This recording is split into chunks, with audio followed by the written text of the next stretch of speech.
But somehow, in the age of Trump, the plane might actually be just the second most corrupt deal he has cooking with the Gulf nations. I mean, you may remember that one of the Trump family's new money-making schemes is a Trump-branded cryptocurrency.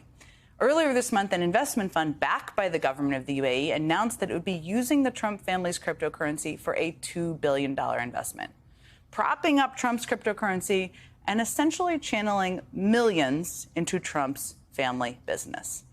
And then today, on the current Air Force One that Trump is somehow coping with, he was asked about that scheme, understandably. But Mr. Art of the Deal, you can see him there, conveniently said he knows nothing about it. An Emirati government backed the $2 billion deal using the Trump digital coins. How did that deal come about? I don't know anything about it. I really don't know anything about it, but I'm a big crypto fan, I will tell you. What's that you say about the Emirates paying my family? I don't know anything about it, but I love crypto. Big fan. Now, this whole deal seems like the kind of thing that would, in most circumstances, pique the interest of Republicans in Congress. I mean, really anyone in Congress. After all, Republicans spent years crowing about alleged foreign business deals of the so-called Biden crime family, as they deemed it.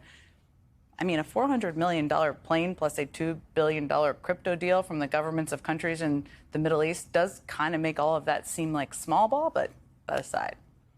That's to say nothing of Donald Trump's other cryptocurrency scam, selling access to the president for anyone who invests in his meme coin, including foreign interests. They're included, too. Noted crime hunter, of course, Mike Johnson, surely has an opinion about that, right? He must. Investment in the meme coin, those folks are not transparent. We do not know who those people are. I don't know anything about the meme coin thing. I don't know. I mean, I would note that coverage of the crypto deals has been pretty extensive. It's all over the place. Everybody's covering it. And yet, somehow the Speaker of the House is blissfully ignorant, doesn't know a thing about it. All right, so maybe all this crypto stuff is too complicated, if I'm being generous, for a simple country lawyer like Mike Johnson. Maybe that's the thing. What about Trump's palace in the sky, courtesy of Qatar? I mean, that is everywhere. Surely the Speaker of the House must have some thoughts on that one, right?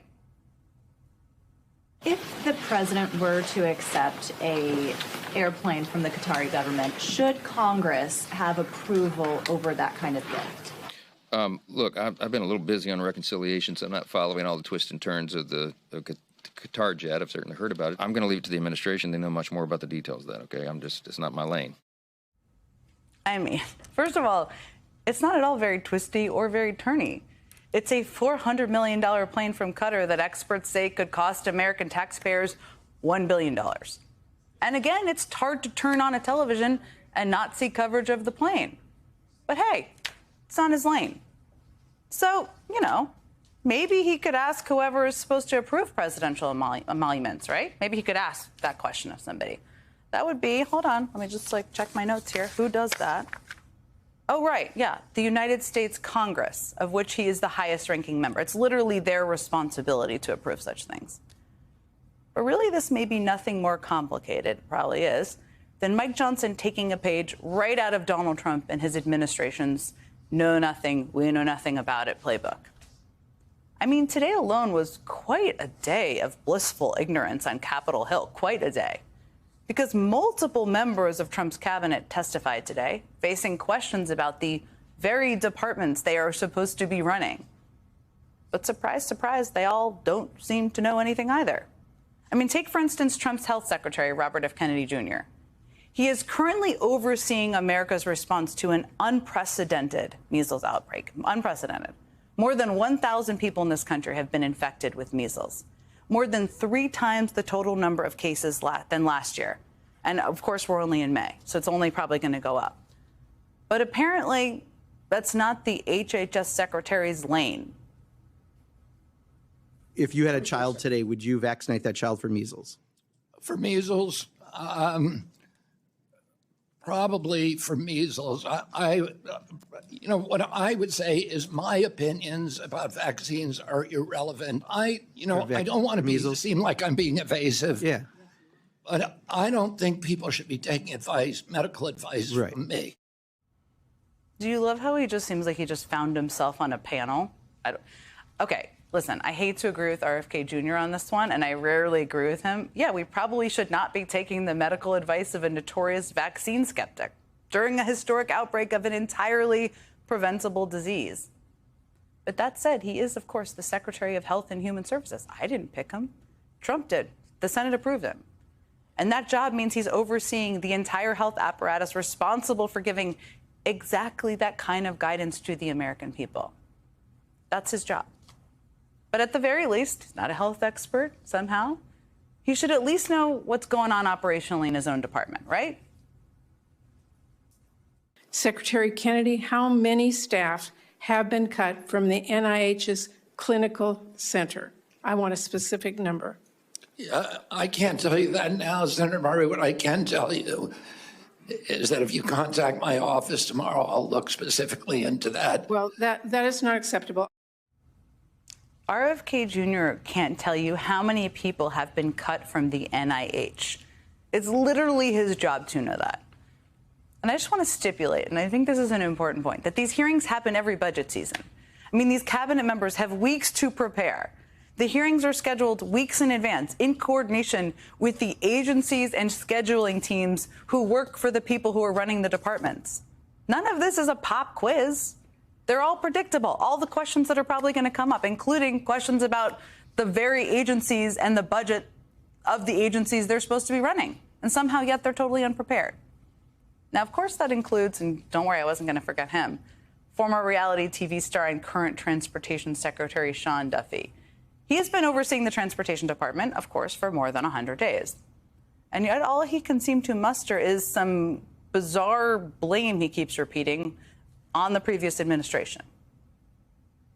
We're in this situation because the last administration didn't see to take initiative on the 3,000 controllers short that we were. The infrastructure didn't rot in the last 100 days.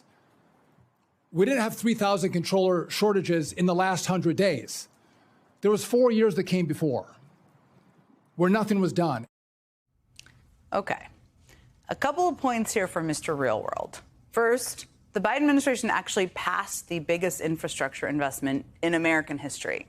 And while the number of air traffic controllers had been declining for over a decade, the Biden administration actually managed to reverse that trend and increase the number of air traffic controllers. You can see on the chart right there. It's also worth noting that since Trump took office, they've actually done a lot of work in this area. Don't be so modest, guys. They have a lot to talk about.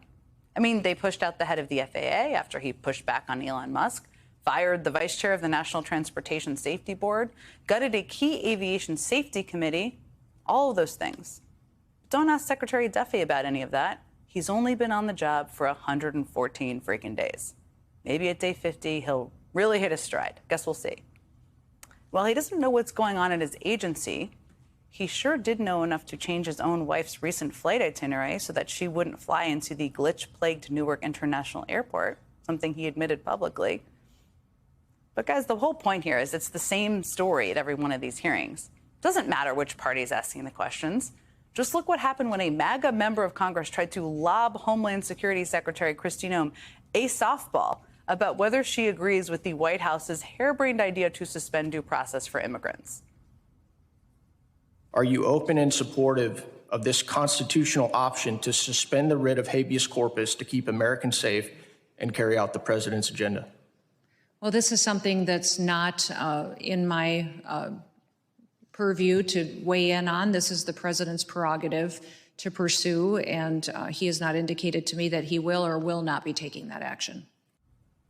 I mean, Congressman Crane's not trying to stick it to Kristi Noem, but her response was basically, the White House wants to do what now? Nope, that's not in my purview. Next question.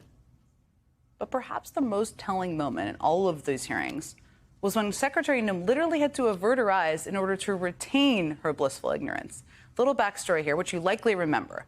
But in an attempt to do some damage control, the Trump administration released this photo you can see on the screen of Kilmar Obrega Garcia's hand tattoos, which they claim are secret code that show he's a member of the gang MS-13. Experts have cast doubt on those claims, of course, but the photo released by the Trump administration literally has superimposed little labels over each tattoo that spell out MS-13. It's quite apparent. You can see it on the screen. And Trump insisted those little labels on that doctored photo were actual tattoos, which of course is not true. But instead of answering a direct question about that, Secretary Noem took great, and I mean great, pains today to deny the reality we can all see with our very own eyes. Is this doctored or is it not doctored? I am taken quite seriously. Is it doctored or not doctored? The importance that the president has given me to do I understand. Is it doctored or not doctored? One thing that's important to remember is that every single time a case is built. Madam Secretary, I have a 7-year-old, a 6-year-old, and a 3-year-old. I have a bull detector.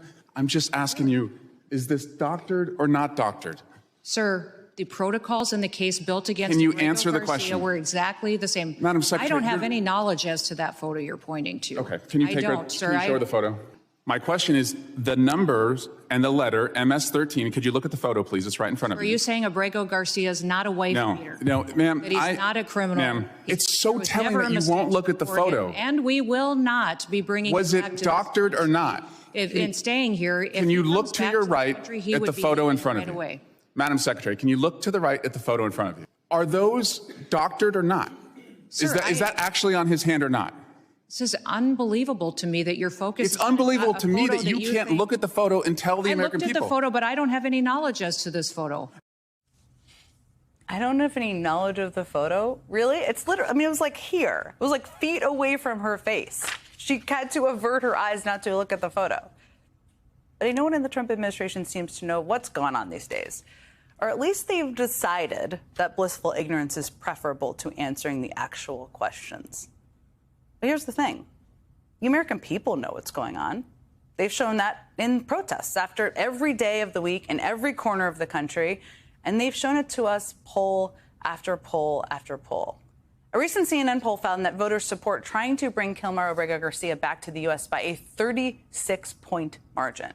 A Reuters Ipsos poll just out today finds that Americans disapprove of Trump and RFK Jr.'s handling of the measles outbreak by a 9-point margin. And a Kaiser Family Foundation poll from last month found that Americans oppose cuts to Medicaid by a whopping 52-point margin. So, yeah, the Trump administration may not know what they are doing or pretend they don't know what's going on, but everyday Americans sure as hell do.